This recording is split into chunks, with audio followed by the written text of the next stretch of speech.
I think Christina Noble herself is one of the most inspirational figures that I've ever come across. I think that she had a very difficult childhood and adolescence, if you like, and going into her own married life.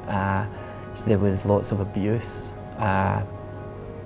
both mental and physical, for her, and I think that that's something that has kind of shaped her life. And having read about her dream of helping children in Vietnam, and then actually going to Vietnam, and then getting the work done that she's done, making the connections with the Vietnamese authorities and with the children.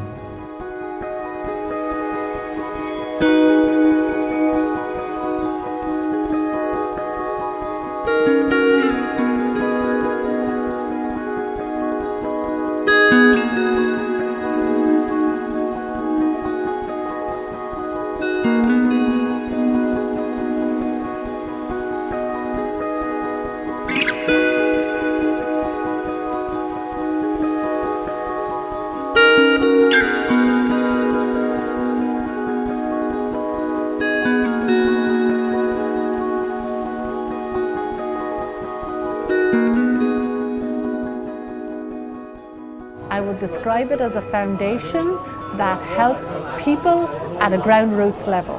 We work with children from 0 to 7 years, and they have a variety of difficulties in their lives. It can be poverty, it can be illness, disability, or intellectual disability. So we work with those children. And the earlier you work with a child, the bigger the difference you can make.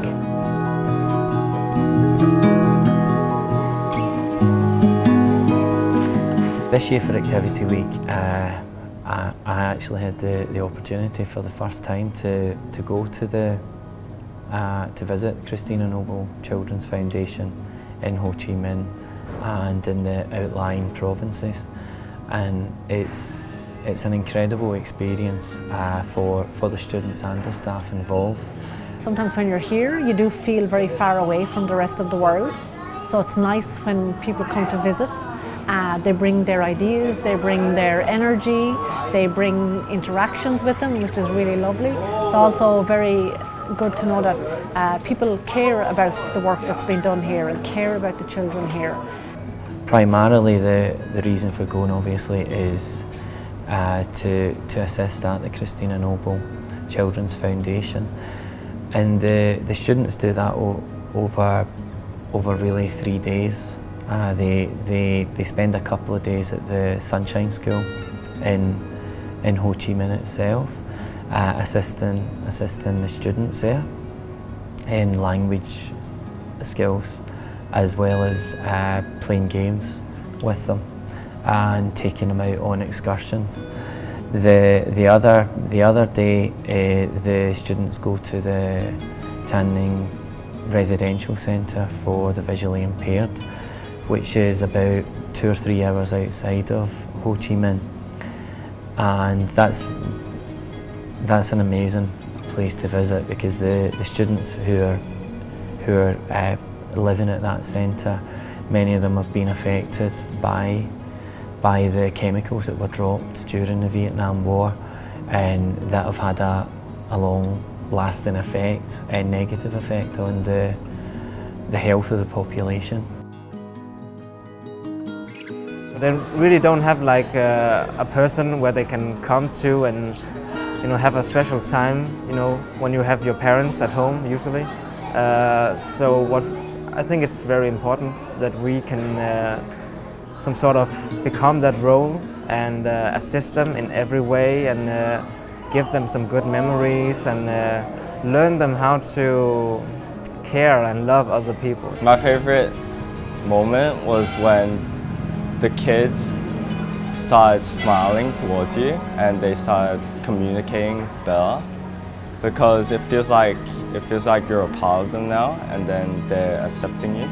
Quite a lot of these students that come come from quite nice families, and it's maybe very good to look at the other side of things in a positive way, because they're out enjoying themselves. The children are so excited. The children will remember, but I think the international students will really remember. They go home and they fundraise, which is such an important part. They will go home with a picture of the children in their hearts, and it will, instead of like a dream charity, it's real to them. At the end of last year, the school agreed to, in conjunction with the Christina Noble Foundation and the Vietnamese government, to part fund a kindergarten, a 2-room kindergarten. So this year we did a site visit to where the kindergarten is going to be built, and at present there's no facilities there for young children. The most children who are always lack of facilities, lack of chance to go to school, are the kindergarten children compared to the other level like primary school, secondary school, or higher levels. Yes,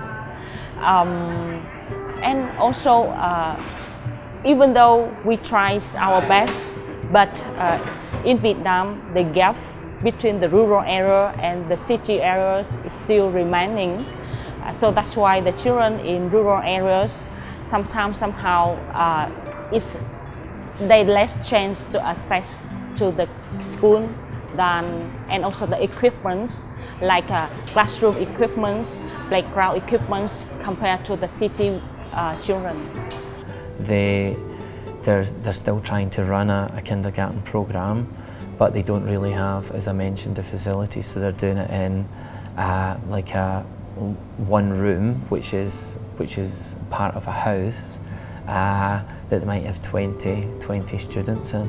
They don't have any, like, obviously air conditioning facilities. They don't have any, or they have very little books and other utensils that would be used within the kindergarten. So to see what it is just now, and to think forward to 10 months from now, it's quite exciting. It's an exciting project for the school to get involved in, especially as you know, at the start of 2015 we'll be celebrating our 20th anniversary. With the building of the kindergarten, it would be great for the students to be able to maintain a relationship with the kindergarten, especially as part of Project Week, to be able to go out and see what they can do. You know, obviously as the project develops, as the kindergarten is around for longer, to see how they can carry on supporting that. We love it when the students from Australian International School come out to Vietnam, and the energy and the creativity that they bring to the students that they come across in the Sunshine School and at the shelters that they meet. Going forward, I think it will be so exciting to see the kindergarten built in Vietnam next year, and for other staff members and students to be able to go and visit that. This is something that is very specific, and students from this school will be able to visit it each and every year at Activity Week from 2015 onwards. I think that also it's really good to be aligned with the different houses, and to see students really being willing to give up their time. Do you know, the students at AISHK they're real self-starters, and hopefully by 2015 we'll be able to get a trip to Nepal linked to the Child Welfare Scheme. There's so much going on, and I think it's going to be very exciting over the next couple of years to see it developing further.